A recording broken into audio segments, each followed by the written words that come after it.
We don't hit home runs in this pod. We work station to station. I'm back with Kreger and Dustin, and we are going to do an all-star break state of the season, as well as a little bit of a road trip report later in the episode. But we are here. It is Wednesday, the 17th, so right at the tail end of the all-star break. Gentlemen, give me some thoughts. Did you watch the all-star festivities at all? Anything you picked out? For me, no. I mean, I didn't really watch it. I'm not a huge all-star break kind of guy. I'll watch it here and there. When, like, if it was on a weekend or something, I'd be more inclined to watch it. But with work and with just busy schedules, it's just, I don't know. I'm not wholly interested. I did see some memes in the national anthem. Yeah, national anthem that happened on the home run derby day, but otherwise, I didn't really see a whole lot. Just kind of following it on social media. Did you guys see any of the home run derby? I saw the eventual champion, and I saw his hype man as well, making sure that he got his chain at the end. Yeah, I watched the home run derby. It was thrilling. It was exciting. I was cheering for Teoscar the whole way there because being the former J, and it was thrilling. It came right down to the end in a sort of I don't know what they call it, a last three pitches, kind of a bat off at the end because they were tied a couple times. So it was pretty exciting. I actually put on Facebook, congratulations to Teo on the MLB. They congratulated him on Facebook on MLB, and I put something about it, and I said something about, you'll always be a Blue Jay to us, Teo, and Matt Olson from the Atlanta Braves liked my quote, so that was kind of cool. Oh, there you go. Vladimir Guerrero Jr. did, of course, win last year.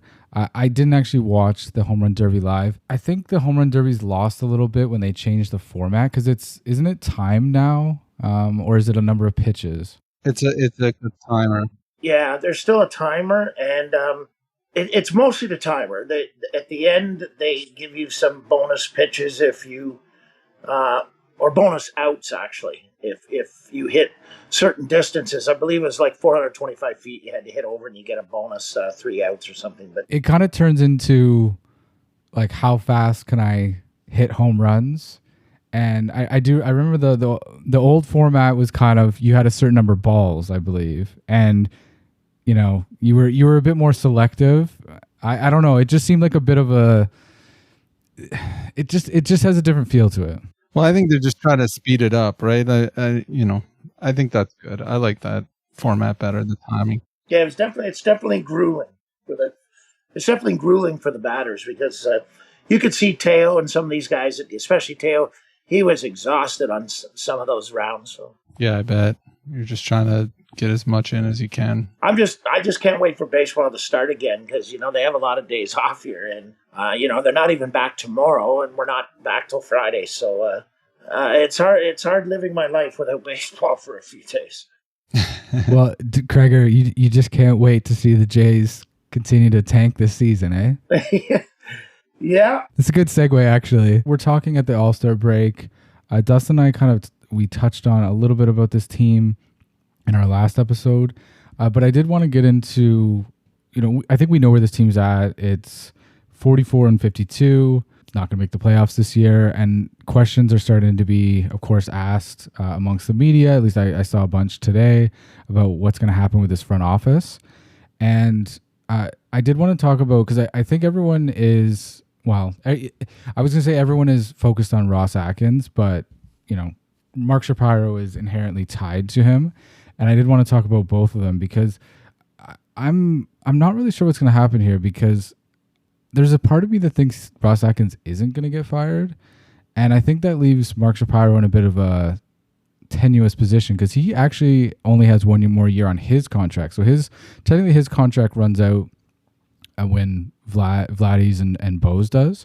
And so I think that leaves him in a bit of a position where, if ownership doesn't like how the last couple years of his, term have been handled, he might be might be out the door. I don't know. Dustin, I know you have some thoughts on this. Why don't you start? Well, not to sound like a broken record, but I mean, I think that Ross Atkins' job depends on the performance of the team, whereas Mark Shapiro's job depends more on the financial performance, like whether or not they're bringing in money, whether or not they're filling seats, whether or not they're selling merchandise, which, as far as I understand, is, you know, not going down. It's pretty successful. So they just allowed him to do like the major renovation to the ballpark that we've seen since it opened, and I think they're going to let him kind of see that through and see what can come of it in the future. So I have, like, I'm very, very low confidence that Shapiro will be fired. I think he's going to be here for as long as he wants to. Ross Atkins, on the other hand, I'm pretty confident he will be fired. I think that, you know, it's going to be tough for Shapiro, but, you know, I know a lot of people see them as linked because they came in together, but I don't think they're that tied together. Yeah, I don't know. I think they're really close, and it's 50-50. That they could be a package deal, and maybe he'll leave Atkins there until, like Al said, until his contract ends, and then they'll leave together. I mean, you could see that happening. I could see that happening, and I could see what you're saying, Dustin. I could definitely see it the other way around, where the performance on the field hasn't been good. The natives are getting restless, and it's possible that, you know, he does pull the trigger and have to say goodbye to his friend there. And it could go either way because, like I said, that's so close to the end of the other contract. So, well, I think that's the move that needs to be made, and I think that's the move that should be made. But which move? Firing Atkins in this offseason. Like, I think it has to be made, but what about firing him now, like mid-season, like with half of? Well, I would have taken you up on that offer in June, Kreger, right? Yeah. I would have said 100%. But the fact that it didn't happen before the All-Star break, I think kind of says he's going to see out the season. Right. The other problem is they just had the draft, and you don't want to fire a guy right before the draft, right? Like that might have played into it too. Well, generally, as Dustin alluded to, and well, as Dustin said in the last episode, general managers don't really get fired during the season. It's pretty rare. I do think that Ross Atkins deserved to get fired. Like, if you're going to do a cleanup anyway, right? Like, let's hypothetically clean up in aisle 3. Yeah, clean up in aisle 3. If we know he's going to get fired at the end of the season anyway, like, why not get ahead of the game? And, you know, you got James Click sitting there. He could take over. You could, you know, even slap the interim tag on him for now until you figure out what you want to do. And then in the off season, you can decide how you go forward. I would actually, like, I know that Shapiro, like, I actually don't hate Mark Shapiro. I don't think he's really the problem here. Now, I don't know how involved he is in some of the baseball decisions. Like, that might sway my opinion a little bit. But I would actually like to see Mark Shapiro uncoupled from Ross Atkins, right? Like, I want to see seemingly it doesn't seem like the most professional relationship. Like, they just seem too close, right? And right, they do. Yeah. Shapiro is, Ross's record speaks for itself, or Ross this, and he's always kind of, oh no, we're gonna keep Ross, and it just seems like they're a little they're always too close for my liking. Yeah, and I get it. They worked in Cleveland together, but I would like to see them uncoupled. But I was just wondering that if Shapiro doesn't have the stones to remove Atkins, like, does that put him in a position? And Dustin had kind of mentioned to me off air that Mark Shapiro is the president of this team as long as he wants to, and I would 100% agree. Ed Rogers is not gonna get rid of Mark Shapiro after he basically oversaw this $300 million renovation of the ballpark, and he's just not gonna do it. But what I'm thinking is, if you don't pull the trigger on Atkins, and you actually want to stay, does that, because that leaves you susceptible to maybe there's a change in heart in ownership, right? Oh, maybe there's another president that, maybe there's someone else out there that, gets in Ed Rogers' ear, and maybe they move on. And so I just wonder what position does it put Shapiro in? And I don't know, obviously. Like, I'm sitting in my kitchen talking about baseball, so I don't know anything. But I just kind of wonder about that kind of side of it. Well, and I wondered, like, maybe I just don't know enough about, the sort of business side of like how these decisions get made. But, it kind of makes sense to me that you would want to wait maybe till the end of the season, just because you want to kind of see, who else is out there. And, I don't know, firing Atkins right now, I think doesn't make any sense. Right now. I agree with you, Al, that like maybe in June, that would have been something to think about, before the draft and before the trade deadline. But now, like when you just drafted, you've got some trades ahead of you that you've got to do.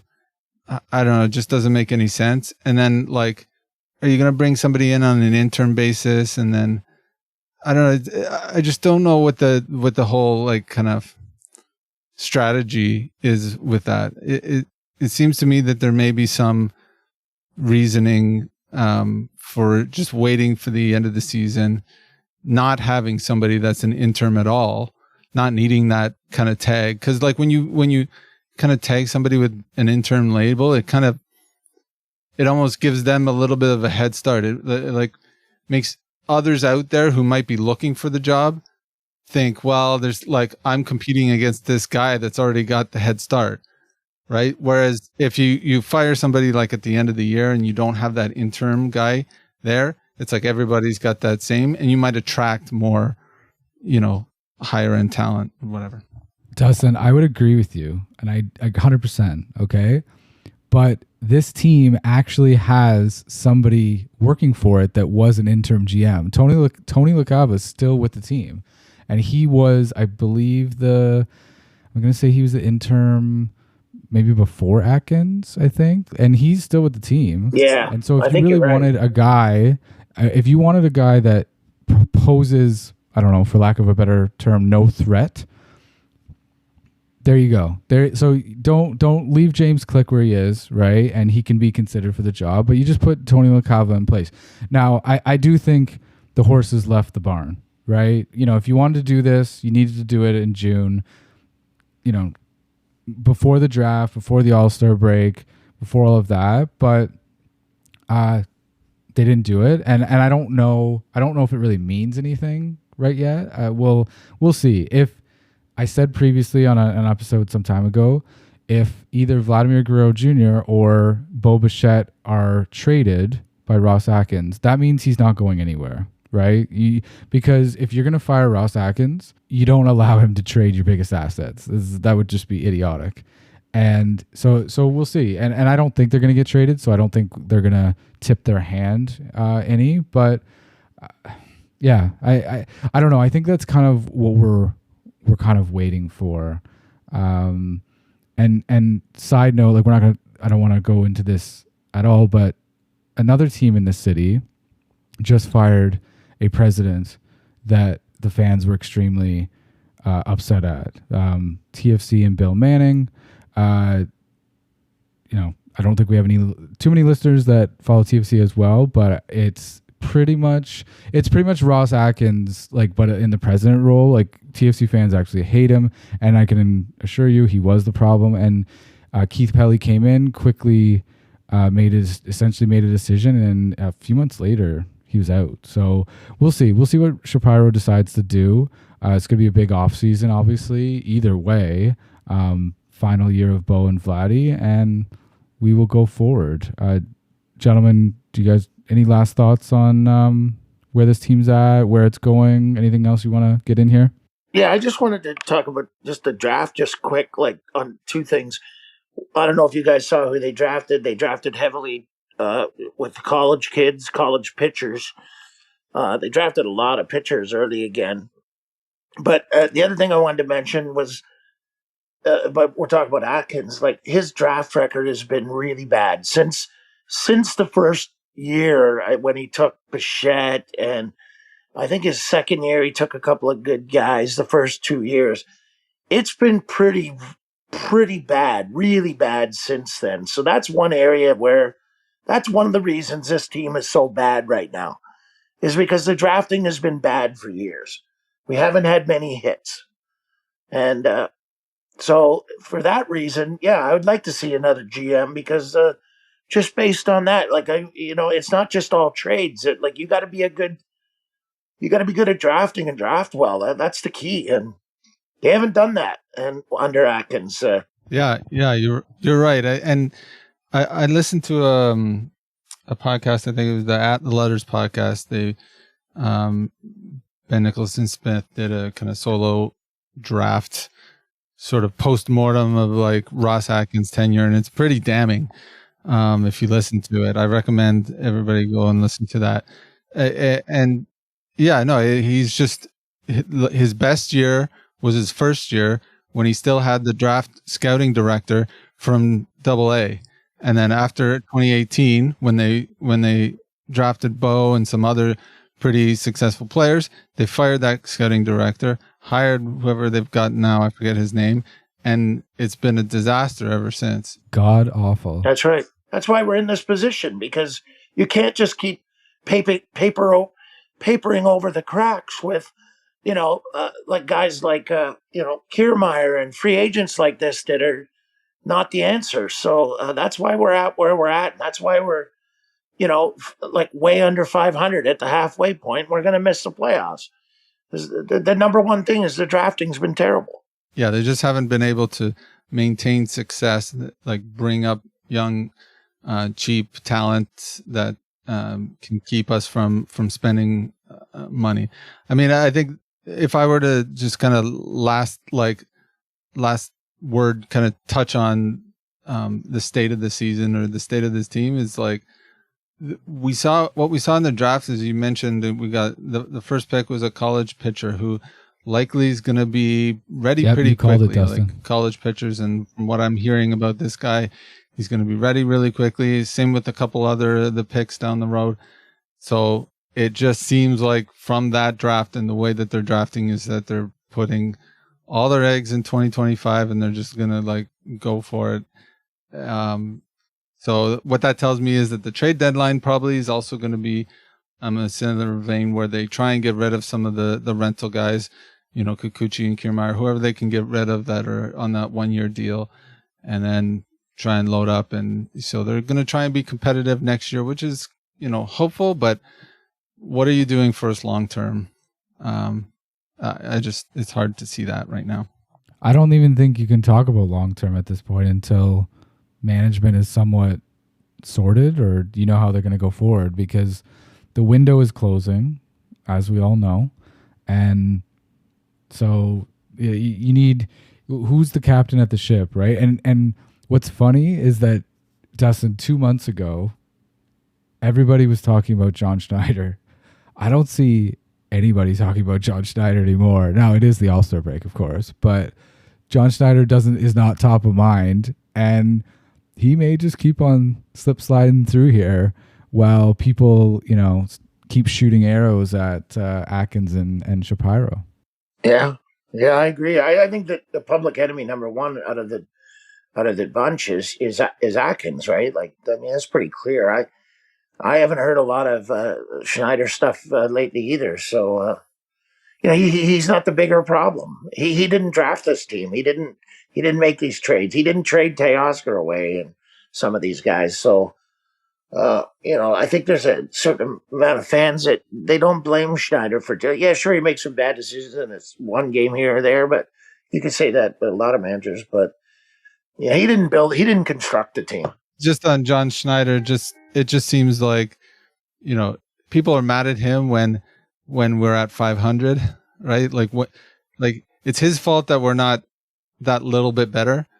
But now that we're like 8 games under 500, it's like, it's more about the construction of the team than those little kind of in-game moves that a manager can make to affect, Dustin, it's the bell curve of frustration as you presented to us last episode.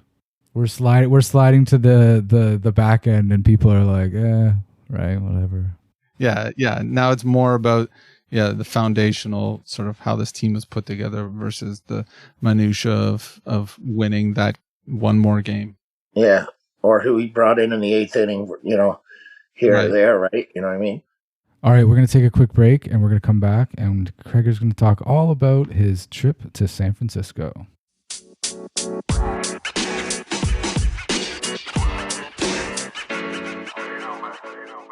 All right, Craig, you did go to San Francisco, support the Jays on the road. We want to talk a little bit about it and want your road trip report. We had Liz on maybe about a month ago to talk about Cleveland, but I don't know, maybe just tell us a bit about kind of where you came up with this trip or when you booked, just everything behind it. Well, it's just every year I try to go to Jay's road trips on the road, and I've pretty much done just about all of them that are drivable, on the East Coast here, sort of thing. So I think I'm at around 15 parks visited out of 30 now, out of the current 30. I've actually done some of the old ones that have been demolished. That's how old I am. Like Tiger Stadium and Shea Stadium and some others, and Comiskey Park. I went to Old Comiskey one time. So yeah, I looked at the schedule, and San Francisco was something I've always wanted to do because it is one of the crown jewel stadiums of the league. Like you could make a case it's the best. People are going to argue Wrigley and Fenway and Petco's in there and PNC Park. Those are the ones that Baltimore, of course, yes, Baltimore and PNC's fantastic in Pittsburgh. But yeah, I've been there, done it. So yeah, I said I got to get out the West Coast and see Oracle Park, and just phenomenal park. I booked in maybe March. It's a little pricey because San Francisco's not cheap. Hotels are. I think everything in San Francisco was kind of expensive. Even beer at the ball game. Even everything. It's just one of those cities. I find it's a little more expensive, but beautiful ballpark, state of the art. Now, did you go on the tour as well as you went to some ball games? I did do the ballpark tour. Yes, I did the ballpark tour. It wasn't the greatest one I've been to because it just happened. It was Willie Mays Day, and they were doing a big Willie Mays. Willie Mays had just died. That's what happened. He died like about a week before the trip. So there was quite a bit going on about him and honoring them, and they did a big ceremony for him the day that I was there. I had the ballpark thing tour booked for the morning, and at 4:00 in the afternoon they did this big Willie Mays thing. So we didn't get to go into the dugout and into certain areas that were sort of restricted because they were preparing for this. So that was kind of a bummer. But they take you down on the field and all that. So that was good. And but the big thing was the game, the games, and I had a great spot in left field. I sat right under the where the Coke bottle is out there in left field. I sat down in like row 4. I think I bought the tickets just off the ball club. I some of these guys that road trip a lot, they do a lot of stuff off StubHub at the last minute, or they use a company called TickPix, and there's a couple other third-party providers. But I was happy enough. I think it was like $30 I spent for this, right 4 rows from the fence out there. So pretty good spot, really rowdy crowd. It ended up that the Jays blew that game. I'm not really sure. I never really researched it, but the Jays were clinging to a 1 or 2 run lead at the end. They brought Pearson in, and he kind of got bombed. And then they tried to bring Trevor Richards in the 9th, and he got to 2 strikes and 2 out. I mean, we were right down to the last strike, and he blew it. He bounced one of his, I don't know why his changeup just wasn't on, and he bounced a changeup in, and it was ended up a wild pitch, and they scored a brutal game-winning run on a wild pitch, and the crowd out in left field just went ballistic. Like, these guys behaved like they won a playoff game. I got it on video. I shot a bunch of video of it, and I guess it's been a tough season for the Giants. They're not a whole lot better than the Jays, so some of the fans said to me, "Look, we never get these ninth inning comeback wins." So that was a really disappointing start to the trip, that game. But I had a ball. I got a million great pictures out there. I visited McCovey Cove right behind there. What was the food like, Gregor? What is there? Did you try any ballpark? Yeah, food was good. Yeah. Well, the big thing there is garlic fries. That's a big thing there. And Sounds good. and then there's some seafood stuff, but I'm not a seafood guy, so I didn't eat any of the crab cakes or crab stuff or anything like that. Somebody that's a seafood person might have would have enjoyed all that stuff, but no. But the locals told me you got to get the garlic fries, so I had that. That was good. I bingoed a couple of hot dogs there. Actually, they were pretty good. Gregor, who are the Giants supplier of hot dogs? Well, that's funny because I found a meme online that said that they're supplied by Nathan's. And when I got there and asked the vendor, "Are these Nathan's?" He said, "No, they're not." But he couldn't fit. He wasn't sure what they were, but he said that they're not Nathan's. So whatever that meme was circulating around it. You didn't have the chart. You didn't have the chart of hot dogs on hand to. No. Well, yeah. Did you ever see that chart? Did I send you that? Yeah, you sent it to me. You know which teams have Hebrew National for hot dogs and which That's have right. Nathan's, and I think there's another one too. Hebrew Nationals, those are good. Yeah, there's one called Kayem. I think that's another Jewish one that's kosher. I can't remember what city has that one. Each city has its own sort of indigenous hot dogs, believe it or not, and they're very proud of their hot dogs in various cities. Like, that's the local sort of one. But no, I don't know. So I never did find out what these were because even the vendor didn't seem to know. But they were good. They were good. I had a couple of those. I don't know if I sent you a picture, Al.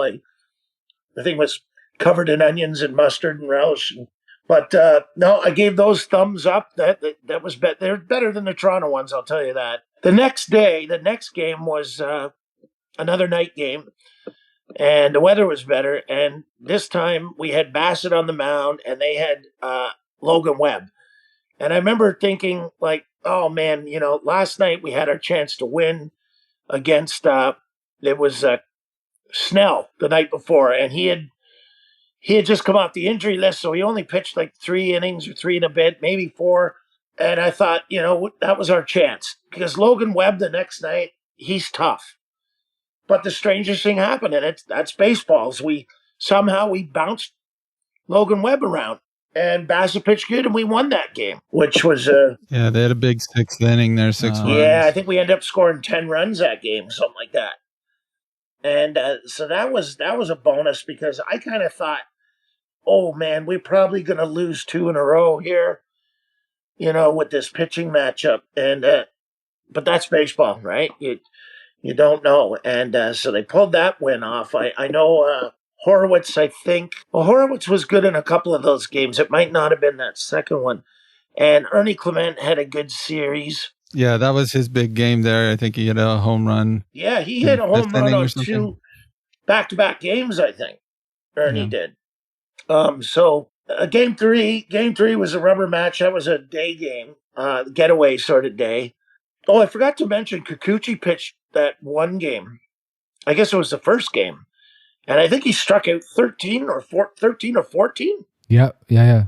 You guys remember that? I remember he kind of, he hit it like a record for him. Yeah. Yeah, he pitched a great game, but the bullpen blew it for him. But he deserved that win. Luckily, anyway, we won the rubber match. So if we hadn't have blown that first game, that could have been a series sweep, which would have been pretty good considering how bad this team is constructed and how bad the the batting lineup is. Like if you look up and down the lineup, like Vladdy's the only one with a really good average, really, and maybe Horowitz, but it's a small sample size, right? But there's a lot of guys hitting in the low 200s and even under 200s. So, that would have been pretty good if they could have swept them. But, there's a lot of Canadians there from the West Coast. Like, I never met anybody from Toronto. And every Jays fan I met was from BC or Alberta. And some of them had even gone to that Seattle series, and then they came down. I met one guy on the plane that was going down with me with his family, and they actually flew to Phoenix and followed the Jays to the next city, and saw the Snakes out there. This guy was from Barrie, Ontario, and So it's so far from here that you don't run into a lot of actual Toronto Canadians. It's a lot of the West Coast people, and it was the same thing in Minnesota. I did a report with you guys last year in Minnesota, and all the Jays fans, they just poured down from Manitoba, actually, Manitoba and Saskatchewan. Minnesota's their sort of road trip, right? So I would definitely go back. I was talking to Al about it. Like the city itself, there's so much to see, so much to do. They definitely have a homeless problem there. You do have to put up with that there. There's quite a few people laying around the streets downtown, especially in a certain area, the Tenderloin. But Tenderloin, yeah. I avoided that area. Yeah, that's the spot. It's called the Tender. I found out why it's the Tenderloin. Apparently, back in the day, in that like early 1900s or late 1800s, when the cops worked that area, the area was so riddled with crime because it just was. It was like the immigrants, when they first came to the country, they ended up in that area, and there was a certain amount of crime that was going on, and the cops got paid more if you worked in that district because of the crime rate. And the saying was that if you were a cop and you worked in that area, you could afford tenderloin, beef tenderloin, instead of cheap blade steaks because they paid you more. So those cops were eating the better, tenderloin, and the name stuck, and that's why they call it that. And but that's a bad area. It's a lot of drug addicts and that kind of stuff, and so that's the big knock on San Francisco these days, that a lot of the local Californians say that it's gone to crap over the last, especially couple of years or last few years. But I didn't find it that bad. I see the same sort of stuff in Toronto. So as long as you avoid the Tenderloin, you'll be okay. But beautiful city, the rest of the city. And of course, lots to see. I went over to Alcatraz, which is just, off the harbor there. That was kind of really cool to see. And then, all the cable cars and riding those around the city. And, it's a lot of stuff there. A lot of stuff. No, I mean, it sounds like a great time, I think. Oh, it was a great time. Yeah. It was a great time. It's definitely one of the stadiums on my list. I'm not a big traveler for baseball. I have a hard enough time getting my kids to go to Toronto for a game. So it's good to kind of live through your story. So I'll have to get out there. That's one of the ones I definitely want to see is San Francisco. Oakland is so close to San Francisco that you could stay in San Francisco or you could stay in Oakland and do vice versa, but you could knock off the two ballparks on one trip. So I was able to kill two birds with one stone and see both ballparks. And, obviously there's a huge contrast between the two. The Oakland Alameda Coliseum has been built like a long time ago. It's crumbling. It's falling apart. It hasn't been maintained. The owner's a total a-hole. His name's John Fisher. Everybody hates him there. And he's basically run the stadium and the team into the ground. So this is their last season. Of course, they're temporarily going to, I think it's Sacramento briefly, and then they're going to allegedly go to Vegas. Allegedly. Actually, there was a guy with a sign. Yeah. Well, that's the plan. There was a fan had a great sign there that went totally viral and it was at the game that I was at in Oakland. And he basically put today's temperatures, and it said like in Oakland, 80, 82 degrees or something. And the next one said Sacramento, 97 degrees. And it said Vegas, 110 degrees or something. And these were the actual temperatures for the day. And at the bottom, it just said, doesn't make any sense. And it was a simple sign. And it was all over the internet, like viral on the, in the baseball world, on, all the baseball pages and stuff. And that was a pretty good way of putting it. Like, it just doesn't make sense, but that's what the guy's doing. And yeah, it was a rundown stadium, but the field itself was in beautiful condition. It had beautiful grass, and I had a great time at that game. Like, I didn't care that it doesn't have all the amenities that Oracle Park has. Like, Oracle Park is like it's like a Cadillac. Like it's a and you go over there and it's a Fiat at the other stadium, right? Like, but it was still good. I had the helmet nachos. That's the thing to eat there. They have these helmet nachos that are to die for, and they put like chicken on them and all kinds of other toppings. I think I sent you a picture now. Did they live up to your expectations? Oh, they did. It was delicious. Like I didn't even think I could eat the whole thing, but it was so good. I ate the whole helmet. But that was the thing that they told me to eat over there, and I did. There are characters at the Oakland A's game that. Oh yeah, there are. This is what I wanted to just say. Yeah, I just wanted to say this quickly. You got to give their fans. I give their fans so much credit because they've stuck with this team while this owner has, almost single-handedly and almost, he's just driven the team into the ground to the point where, like they have nothing. Like they lost Matt Olson, they lost, all the good players they had. They just let them go, right? And these fans just kept going. And the owner's going to say, well, they didn't show up, but they did. The fans, if they put a good team on the field, those fans showed up. When they had those good Oakland A teams, that stadium was rocking. And these diehards are still out there in right field and left field. And they behave like I told this to Al before, I think on an email I wrote to him from there. And I said, they behave like football, like soccer fans, like European football fans. They are loyal, they're dedicated, they're fervent. They do chants, they do songs, they have flags, they have banners.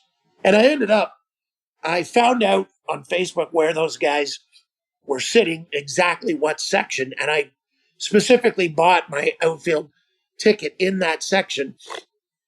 And I ended up sitting right beside the lady that handles the drumming. Like, I didn't even mention that. They have drums out there, just like soccer, supporter sections.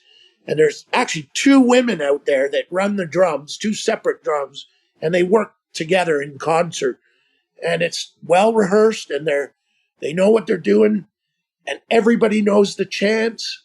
Just, it was wonderful. I had a great time at that game, and it wasn't even the Jays. I had to go over there and see the Orioles because, of course, the Jays were with the in town for the Giants, of course, and so I had to see another team. But that was a wonderful experience out there with those fans, and I really felt bad for them. Can you imagine losing the Blue Jays? Can you imagine that, all these years you've been a fan of the Jays, and then for whatever reason the team, leaves town and goes to Vegas? Like, it's devastating for some of these fans. Yeah, I'm sure there's a lot of Expos fans who know exactly how it feels. Right. Yeah, it sucks. Yeah. Yeah, so that was all in all, it's a wonderful trip because you can do both of those stadiums so close. Like, I took the BART train, which is the Bay Area, I think it's a Bay Area Rapid Transit or something. And they have a train that just goes, and it just goes from downtown San Francisco. You can get on it anywhere there. And I think it was only like about 20-minute ride, a 22-minute ride or something over to, and it drops you right off at the Oakland Coliseum. You have to walk across a bridge, like the way you do at the Sky Dome. When you take that, that skywalk thing from Union. But of course it was in worse shape. But yeah, that stadium's in the middle of nowhere. Like it's just like in a lousy, beat up, worn down industrial area all around it. So not a pretty area. You just basically go over there, go see the ball game, and you leave. Right? Like there's nothing to. You can't just walk out of there and walk into a nice restaurant or bar. So Right. yeah, like you can do that in Cleveland. You can do that in Baltimore. You could do that in almost most of the American stadiums, but yeah, not the Oakland Coliseum. But yeah, and that was the other thing I wanted to tell Al is that the transit was just outstanding in San Francisco. You can get to the ball games, you can get to anywhere you want to get to. You don't have to rent a car, you don't have to Uber everywhere. They actually had those autonomous taxis there. Never seen those in my life before. All over San Francisco are these driving cars, the self-driving cars with, nobody in them, and you can book them somehow on your phone. And did you ride one, Craiger? I didn't ride one. I actually didn't because I was able to do everything I wanted to do on the BART system and on their municipal transit. So I didn't. I even took a bus for like $3, like from the city center all the way out to the Golden Gate Bridge, and had, I took all these pictures out of, selfies and stuff out at the Golden Gate Bridge, and even that I was able to do without, like Ubering or whatever. And they have those hop on, hop off buses that you can pay for, and they're not bad because you can get off them and get on them again, and you can look around some area and then get back on. So I went everywhere, man. Haight Ashbury, where the hippie, culture thing started in the '60s. The counterculture, that's a big thing there. They got a park they got a park in the city like Central Park, beautiful, park like that. Golden Gate Park. Golden Gate Park, and that was worth seeing. They also, a big feature there, a lot of people like to go see this place called Muir Woods. Did you go there, Al? It's like a forest where they go. Yeah, it's got some redwoods. That was actually one of the places I have not made it to, and one of my regrets. That when I go back, when I take my family there, we'll definitely go check that out. If me and you go to a road trip out there it's not a road trip, but a flight out there. Yeah, we should go there because all the locals said that was a lot of, like, it was worth seeing. And Sausalito is worth seeing. It's just around the bend around there. I don't know if you made it over to Sausalito, but a lot of people said that was a... Well, I find, like, I think it's really a shame the homeless problem that does exist in San Francisco. I think it's always kind of been that way. It's just really bad right now. I think it's a fantastic city. There's a lot to do in kind of a small place, right? Because it's a peninsula. It's got the Golden Gate Bridge. It's got Alcatraz. It's got a lot of really cool geography. You can go across the bridge to Sausalito. If wine's your thing, like Napa and Sonoma is not far away, yeah, right? Napa Valley. I've done that. I've actually I've been to San Francisco a bunch. I have a friend that actually he just moved out of San Francisco proper, but he's kind of in the area. And I'm hoping to visit him again soon. But yeah, I did the Giants stadium tour with a friend that you know as well, and we thought it was it was an amazing tour. Now I think we got to see more of the clubhouses and whatnot. Did they take you to the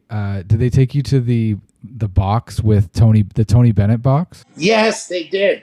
They took us. And I got some really great pictures from there. One of the pictures that I sent you, I took from just outside of that box. And I used my iPhone and I did one of those panoramic photos, right?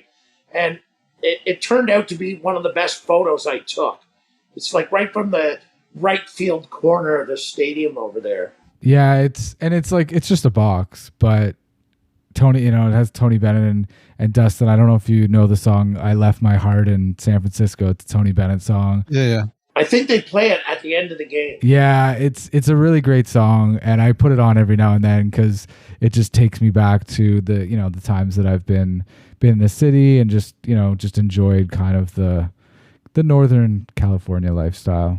Did you see Lombard Street? the twisty road? Did you go to? I actually drove Lombard Street because I was there on on Lombard Street on the weekends they close. Okay. But on weekdays there's people that live on Lombard Street, right? I saw that. Yeah. The winding downhill road. But I as I said, I have a friend that used to live in San Francisco. So when I go out there, he would just let me use his car. And so I said one day, I'm like, I'm going to go drive Lombard Street. And I would have loved that.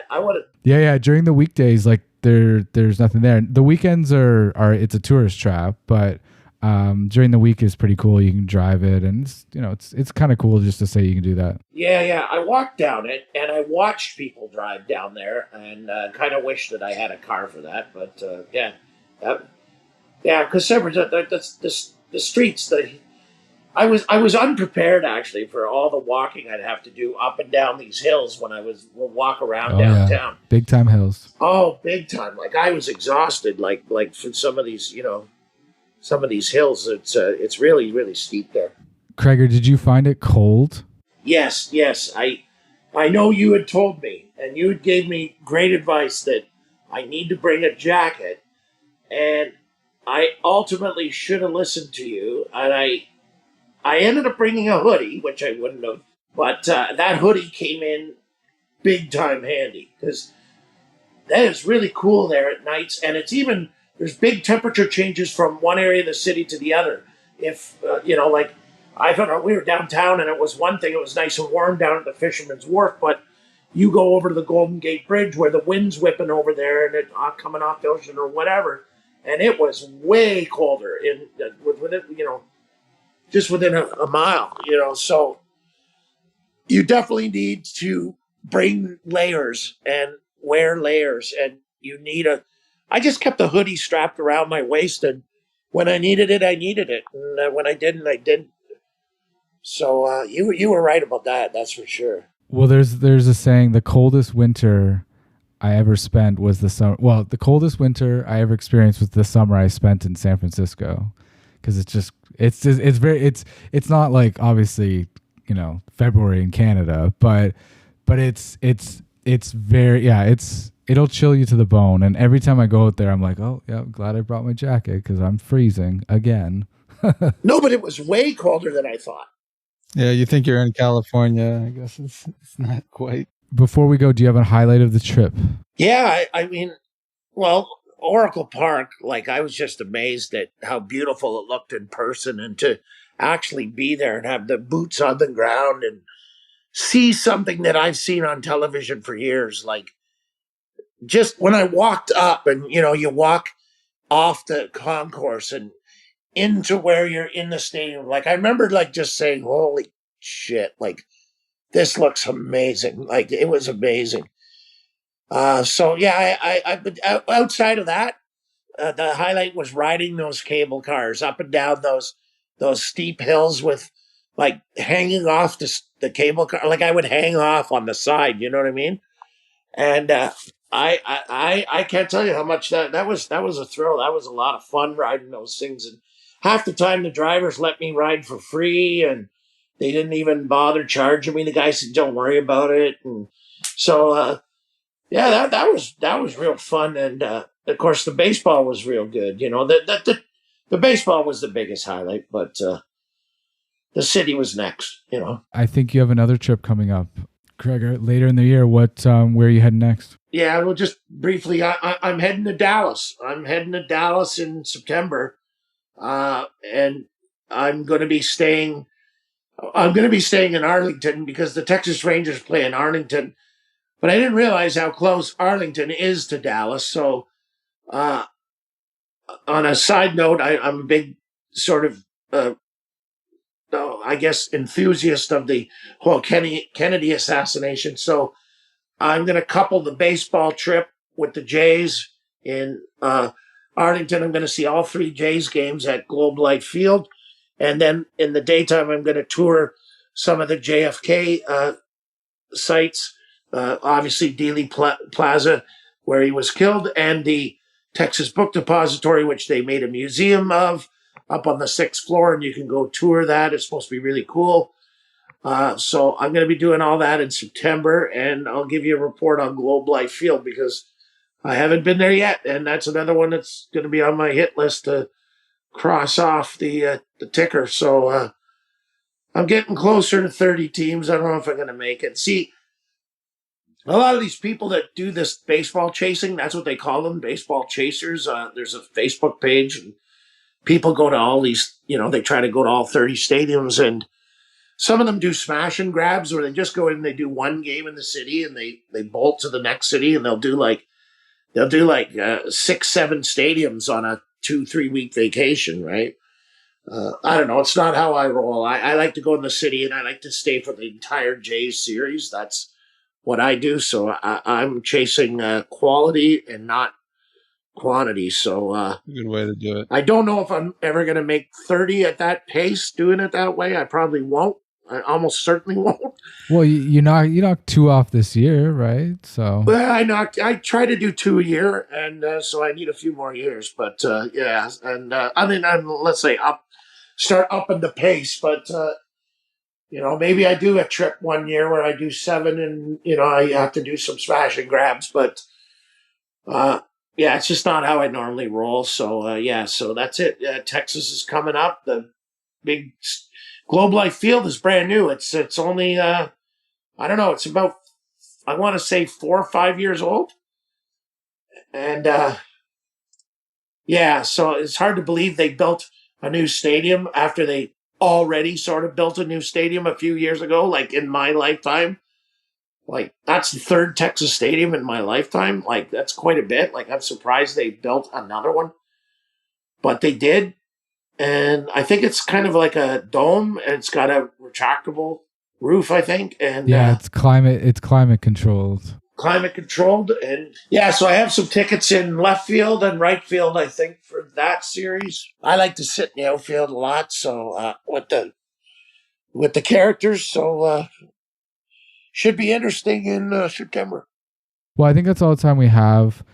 Dustin, do you want to plug the social media? Email us at station2pod@gmail.com, and you can follow us at pod S2S on Twitter. All right, gentlemen. Well, thanks for joining me.